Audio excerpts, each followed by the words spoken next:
مولوی صاحبانو ابتدا کې دا خبره یاد ساتئ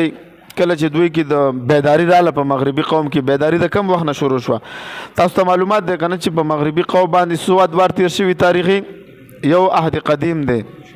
نشاط ثانیه او عهد جدید عهد قدیم زمانه کې دوی په تاریکی کې پراته وو دوی سو تاریکی دور علم ته پادریانو څوک نه پرېغوستل کله چې دوی کې دا دغه راغی د علم شوق پکې پیدا شو دوی د خپل مذهب نه انکار وکړو نو دې کې بیا دا فلاسفه دوه ډلې شو یو تجربیت پسند شو بل عقل پسند شو دا خبره به صرف یاد ساتئ د تجربیت پسندو دا نظریه و چې د عقل په تجربې سره راځي او د عقلیت پسندو دا نظریه و هغوی خو وحی نه انکار وکړو که نه نو چې وحی نه انکار وکړو نو بیا دوی سوچ کوو چې اوس به موږ د علم څنګه حاصلوو یو شیز باندې به ځان پوهیو چې دا سیاره ده دا انور دی دا سپوږمۍ ده دا کهکشا ده دې باندې موږ څنګه پوهیو نو یو ډلې پکې ویل چې دا په تجربې سره موږ پوهیږو بار بار به تجربه کوو بار بار او بعضې پکې ویل چې موږ به دا د عقل په ذریعې سره معلومولی شو نو د هغې وضاحت دی او موږ نن وضاحت به موږ کوو چې اسلام او عقل پرستي د دې به هم موږ وضاحت کوو او د عقلیت پسندو څه اهداف دي دا به انشاءالله تاسو ته بیانو ټول درس په کتاب کې موجود دی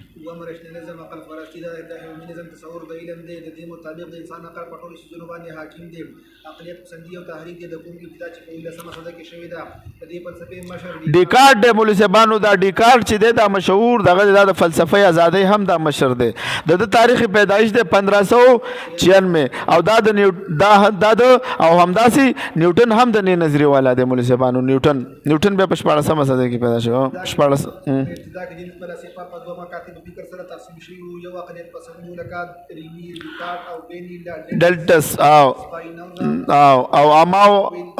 او کانت دا مشهور فلسفه دي د دوی کانت دی دغه شانته کې دا اما